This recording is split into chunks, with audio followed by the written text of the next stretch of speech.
প্রশ্ন হচ্ছে আবির একটি মেয়েকে দেখিয়ে বলল, আচ্ছা সে সে অর্থাৎ কে? মেয়েটি। আচ্ছা মেয়ে, ওকে। মেয়ে হলো, সে হলো আমার, আমার অর্থাৎ কে? আবির। আচ্ছা আমার বাবার অর্থাৎ আবিরের কি আছে? বাবা আছে। আচ্ছা বাবার ভাই অর্থাৎ আবিরের বাবার কি আছে? ভাই আছে। আচ্ছা ভাইয়ের মায়ের, আচ্ছা দেখো ব্যাপারটা হচ্ছে যে আবিরের বাবার কি আছে? বাবা আছে। অর্থাৎ আবিরের কি হবে? ঠাকুরদা। ওকে, বাবার পাশে কি আছে?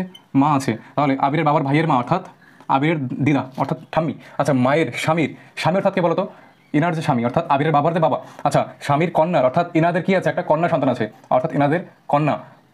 এখানে এনাদের কন্যার স্বামীর মেয়ে, এনাদের কন্যা। আচ্ছা এনাদের কন্যার পাশে কি আছে? ধরো স্বামী আছে। আচ্ছা এনাদের কি আছে? কন্যা আছে। কন্যার পাশে কি আছে? স্বামী। এই কন্যার স্বামীর হচ্ছে কি? মেয়ে। আচ্ছা দেখো তো, তাহলে অ্যাটলিস্ট এই আবিরের বাবা, আবিরের ভাই আর আবিরের হচ্ছে কি? এই যে পিসি, তাহলে পিসির যে হচ্ছে মেয়ে কি হবে? পিসিতে বোন কি হবে? পিস্তুতে বোন। তাহলে